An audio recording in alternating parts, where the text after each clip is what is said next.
Let's turn now to the Republican presidential candidate, former House Speaker Newt Gingrich. Mr. Speaker, welcome back to the program. David, it's good to be with you. I want to talk about the campaign and the numbers that I just went through with Chuck Todd. But I have to ask you about access to contraception. I realize it's not at the core of your stump speech, but it is a debate that is certainly highly charged here in Washington and Congress and on the airwaves. But it is, Mr. Speaker. Let me just take you through Rush Limbaugh's commentary about this week, about a young law student here who testified about access to contraception for health reasons, something that he's now apologized for. Let me play it.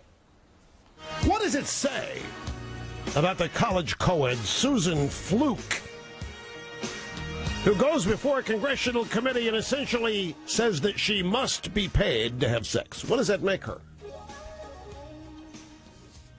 It makes her a slut, right? Makes her a prostitute. She wants to be paid to have sex.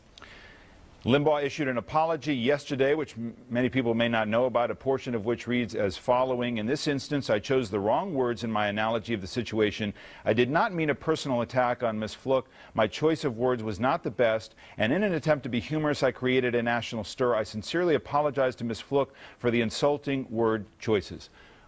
How much damage has this done? You know, David, I am astonished at the desperation of the elite media to avoid rising gas prices, to avoid the president's apology to religious fanatics in Afghanistan, to avoid a $1 trillion deficit, to avoid the longest period of unemployment since the Great Depression, and to suddenly decide that Rush Limbaugh is the great national crisis of this week. There's no debate about access to contraception. There is a debate, which Cardinal George of Chicago has pointed out, is a war against the Catholic Church. You do have this weird situation where President Obama apologizes to Islamic extremists while waging war against the Catholic Church. That's the language, by the way, of the Catholic bishops. You have an issue here of whether the government can coerce the Catholic Church, not just into contraception, but into sterilization and abortion, something I don't find any reporter wants to talk about. You have a president who voted for infanticide as a state senator, who represents the most extreme pro-abortion position in America. So if you want to have a dialogue about this, David, let's set the record straight. Barack Obama, as a state senator, voted to allow doctors to kill babies if they survived the abortion. Barack Obama, as president, in the most radical anti-religious move made by any president, is trying to coerce the Catholic Church at a time when he's been told by the bishops they would have to give up every single hospital. Wait a second, let me finish. They would have, this is what they say.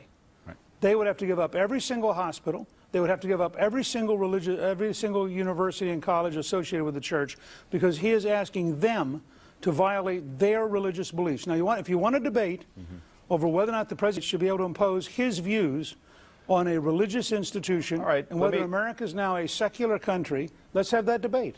Can I just get to my question? Do you think it was harmful that Limbaugh, certainly an influential voice in the conservative grassroots, and you well know that, was it appropriate for him to apologize? Do you think he's done damage to the debate that you're now getting into? Okay. Look, I think it was appropriate for Rush to apologize. I'm glad he apologized. Do you think the president owes an apology to all the men and women in uniform who he, frankly, abandoned when he apologized to religious fanatics in Afghanistan? What's your opinion, David? Well, should the president have apologized to the men and women in uniform that he abandoned? Well, I'm going to continue with my question. If you want to get into a discussion about apologies, I'm happy to discuss it. So my question, though, is you want the other side to appreciate your view, which is that this is a religious liberty question at the heart of this access to contraception. Can you appreciate the view of those who disagree with you that this is an attack on women's rights? That's their view. Reproductive rights, access to contraception, and in the extreme that it's some sort of war on women. Do you appreciate that view at all? Okay, wait. Nobody's blocking anyone from having access to contraception. No one. The young lady who testified can get access to contraception. Nobody said she couldn't. The question is, should a Catholic institution, or for that matter, the Ohio Christian University, which is a Protestant institution, which is a very pro-life institution, which is now being told it will have to pay for abortion pills? Now, should a Protestant fundamentalist institution be dictated to by Washington politicians over whether or not it can have its own religious beliefs? Or have we become a country where it's okay to go to church on Sunday morning for 1 hour, but let's not actually express those beliefs the rest of the week? I mean, I think this is the most fundamental assault on religious liberty in American history, despite every effort by the elite media to distort what it's about. It's not about access to contraception. People who want to can get access to contraception every day. That young lady can get access to contraception. It is a question about whether or not a religiously affiliated institution should be coerced by the federal government. So it seems to me this, in your view, is actually a pretty fundamental issue. You just don't like the framing of it, but the fact that it gets raised is something that you think it will certainly get you animated. You think it's certainly going to energize a lot of voters on both sides of the aisle. Right, and I don't like the framing because I think the framing was false. That young lady has access to contraception every day. I mean, there's no place in America where it's illegal to go get contraception.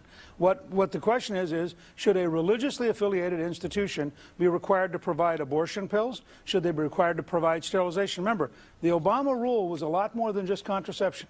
And by the way, Mitt Romney was on the wrong side of this issue in Massachusetts, where he instructed that Catholic hospitals would be required to issue abortion pills against their religious beliefs. So this is a very serious fundamental fight about religious liberty. Okay.